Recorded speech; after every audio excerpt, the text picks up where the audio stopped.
In this video, we're going to be fitting all of these brand new parts to my racing lawnmower to hopefully get it running and drive it for the first time. Yes! So let's go. This racing lawnmower was built by a Formula 1 engineer 20 years ago, and for the last 7 years it's been sat doing nothing. 2 months ago I bought it, we've taken the whole thing apart, restored it, upgraded it, and in this video we're going to be riding it for the first time. Now, but first let me explain what we've got here. So we've got new hubs that need to go on the wheels, that need to go on the front end, which is here, these brand new custom made parts. We also have the steering column to go on, the complete rear end, so the T-drive, which needs rebuilding with these bearings. Then we need to completely reassemble the rear end, the hubs, the new wheels, the new brakes, all of that stuff. But the first thing to do was to rebuild the T-drive. We've got brand new bearings because these bearings have all gone because it's not been working and sloshing all its oil around. Then also there are some spaces in here that set this gear distance so that the whole thing runs smoothly. Now we've got a circlip in there. Ah, there we go. 2, 3 spaces and a bearing. There we go. Completely disassembled T-drive.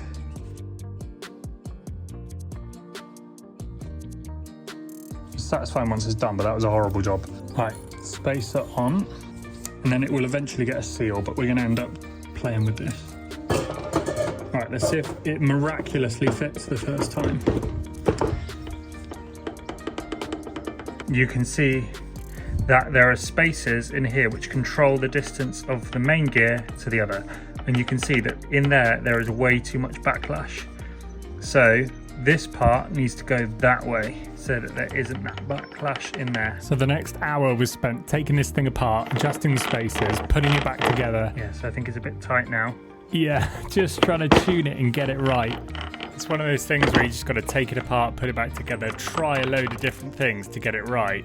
And then we're going to clean the thing up with brake cleaner, then get some of this instant gasket all over there, get it fitted back together exactly right before we then seal it up and move on to the next job.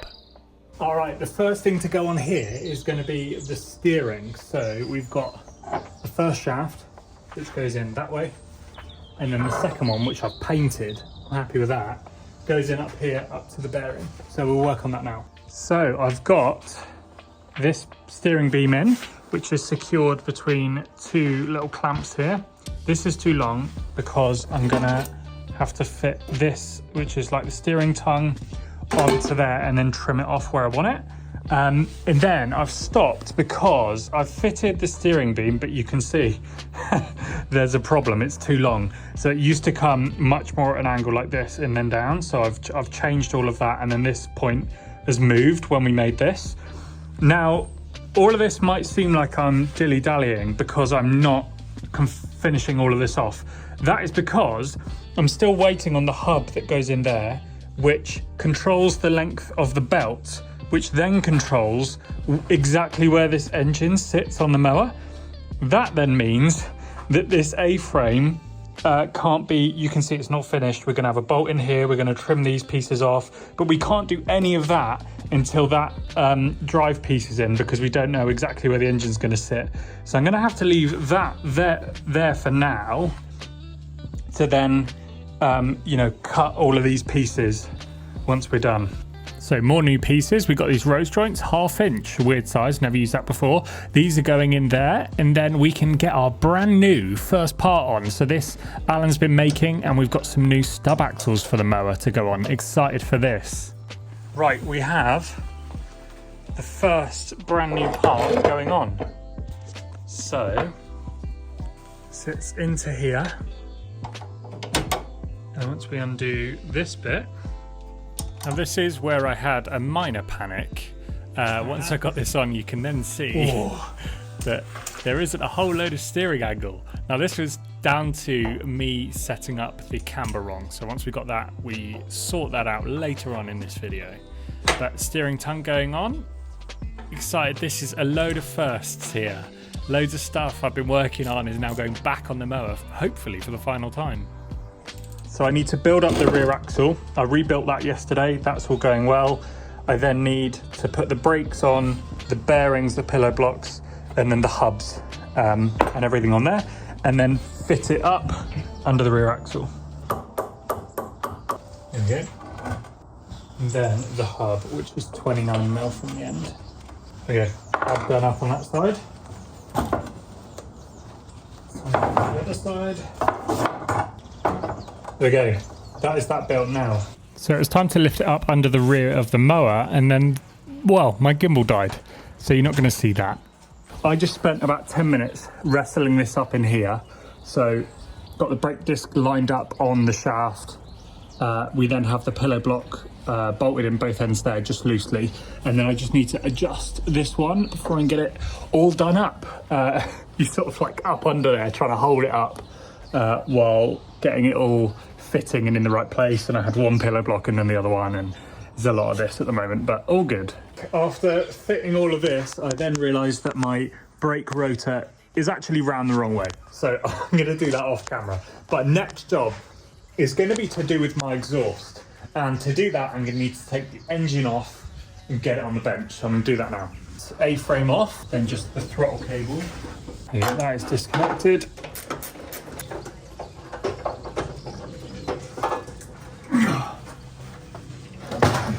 Right, here's our problem. These I've put in are M8 screws. They don't fit because this is an imperial thread. So I'm gonna drill them out and helicoil them to M8 so they fit better. So this is the first time I've ever done this. So unscrewing these M8 ones that were just loosely held in there, they will just fit in the whatever imperial thread was in there. So time to take off the mounts for this exhaust. You might be wondering, why are you running an exhaust like that? Well, for this engine, I have to run it. So yeah, drill them out, tap them out, and then screw in your helicoil. And the M8 now fits in there. Yeah, this was something I just attempted blind. I've actually never done this, but it all worked great. Time to do up the exhaust and get that back on, and then back on the mower. And now, time for a very different job next. So we're on to the wiring now. We have an electric start on this engine, so we've got a load of stuff that needs to go on there, and then also the cutoff for if you fall off the mower. You can see the red thing up on there. So time to get everything wired on. So we've got 2 terminals from the battery. They then go through this battery cable and the terminals. And we're then going to wire them, well, first of all, from the earth. So that I'm going to mount under that washer there, which has a good connection with the chassis through the bolt that it's through. So we're going to do that up and then connect that to the negative side. So that's our earth done. So now for the positive. So I've routed the positive through a hole in the chassis there, cut it to length. Now I must say, I hate doing wiring. I don't mind mechanical things, but all of this electrical stuff doesn't interest me. But anyway, we've got to get it done. So onto that, on the other side is a battery cutoff. We have to have one of those with our rules. So crimping this connection on, and that goes on there. And that's just so that you can turn off the battery, so there's not going to be any electrical connection.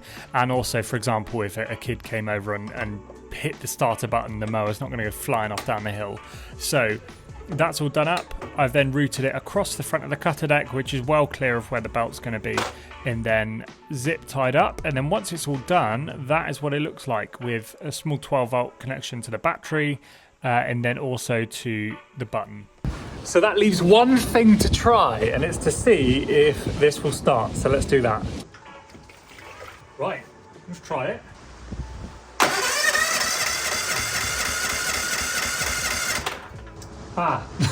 We need that.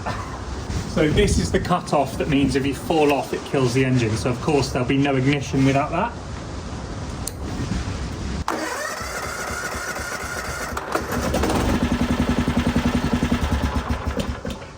Sweet!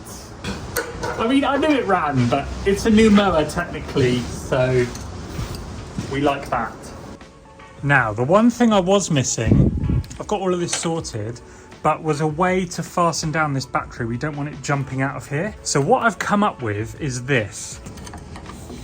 Just lift this out. What I was struggling with was thinking of a way of getting bolts in here or a strap over here whilst not taking up loads of space, because the battery is very snug in there. In my random box of bolts was these. These are imperial coach bolts with a square on the inside. So what I've done is drill a hole and then file a square hole on either side so that they fit snug in there.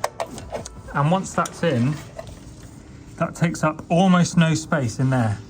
So I quite like that as a solution. It's just got a bit of foam and a bit of fabric that will stop it rattling around. Oh, lovely and snug. There we go. I like that. Now I need to make a strap that goes over here and trim those bolts. So now with 6 inches shorter on my ratchet strap, that's going to get done. So we'll just singe off the end so it doesn't fray, and then happy with that. So we headed over to Paul, my father-in-law's, to get some work done on the mower. The first thing was to get the alignment and the setup done so it all fits to dimension. Now this was our next problem, our exhaust. We found out that the exhaust was limiting the engine's travel, so we couldn't get the belt tight. So that in there, we had quite an angle to deal with. So we decided to canter the exhaust down lower, cut a new part, and then weld that in so we can mount it in a slightly different location and get the engine much further forward, which is going to be way better for weight distribution. And also we need the belt to be tight. So see it up in there. Now, the next thing was going to be this A-frame. That was also limiting our engine movement. So we had to cut off what we did previously and then re-weld this in a slightly different location. So this would allow us to have the adjustability on the engine because that is what sets our belt tightness. And so because we have to run a number of different gears, we needed a few inches more clearance. So we got that done, got it welded up. So yesterday Paul re-welded these. Now I need to clean this up, cut this, fit it to the chassis, bolt it in really securely. Step 1. I then need, you can see how there's a hole that goes in this on there.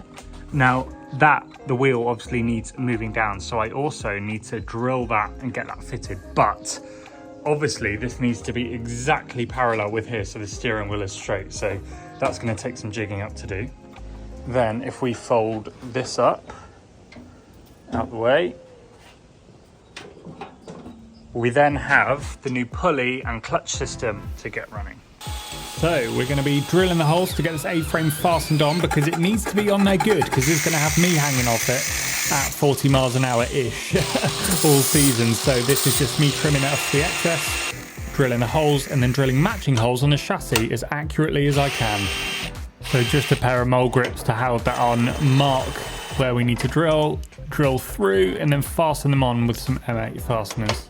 I'm quite happy with that. I reckon that's on there good. I'm gonna prime and paint and sort all this out later. Next is gonna be getting this boss on here and set up right. So let's do that now. So we got ourselves a bit of a puzzle here. I'm trying to get this boss mounted onto this steering shaft, and you can see there was a hole drilled there before. I need to move the steering wheel down. And I want the steering wheel as far forward as I can to keep my weight on the front end, which is really important. Now with a lot of these things, it's about figuring out with what you have. So I'm using a Sharpie to make a mark and then use a drill bit just to really mark on there. Now I'm not going to drill through this because it's going to be an alley boss and I'll ruin the alley rather than drilling the steel. So I'm using this, set it up in a vise, making do with what I have, level it off with a spirit level, and then really set this up as best I can to give myself a fighting chance of getting this straight through the center of the shaft. So I went for a 3.5mm drill bit and then up to an 8mm. And then got all that on, and I was really happy with this. It's snug, that's good. We like that. Oh, you are joking. Oh. So I discovered this is too small. The steering wheel I use has much larger holes on there for strength. So this is from R&M Racing, actually. You can get these, but it doesn't fit on there. So I need to figure out a boss. So I'm gonna have to order something. But I'm actually really happy with how it went. Like, everything's on square. I'm really happy with it. I just need to get it all to fit up now. The next thing is to build up the clutch and get all that sorted and working. So that's going to be a bit of an adventure because this is a new system to me. So let's try it. So this is the Honda clutch that we use on this from a motorbike. And then on the top there is the clever actuation system that the designer of this lawnmower made. It's very, very cool. So that bit under there is the part I've been waiting on this week. I've had an engineer working on this. You can't hear me here, but we've got an aluminium top hat that houses the bearing and then has the pulley on it. it. So that sits on the T-drive. We're just doing up the clutch basket there and then putting the clutch in and getting that all assembled correctly. I had a couple of goes at this because I wasn't familiar with this exact clutch. How this works is in here there's a pin that this cam system, whenever this is pulled, it pushes the pin down and that pushes onto here to disable the clutch or to disengage the clutch. Now this is pretty unique, I haven't seen anything like that, so interesting to see how it does over the season. I reckon it'd be pretty cool. So here we go then, it's all back together. I've got the seat back on, everything wired up. Now the first thing to test will be the clutch. So what I'm actually going to do is... So I've got it all wired up for this moment, trying to get it going, bit of choke, got that rolling. Now the test is going to be to see if I can push the clutch down and hold and keep the engine running. So there you are, you can see it disconnects there, and then if I put the brake on, I do want to see if I can slow the wheels down. I can. So the clutch is actuating there, it's all working. All seems a bit stiff because it hasn't been running a while, but I'm very happy that all of that appears to be working. As you can see, I got very excited. Yes, come on! No, I didn't want to leave it there. I had to give it a run out, didn't I? Even if it's just around the car park.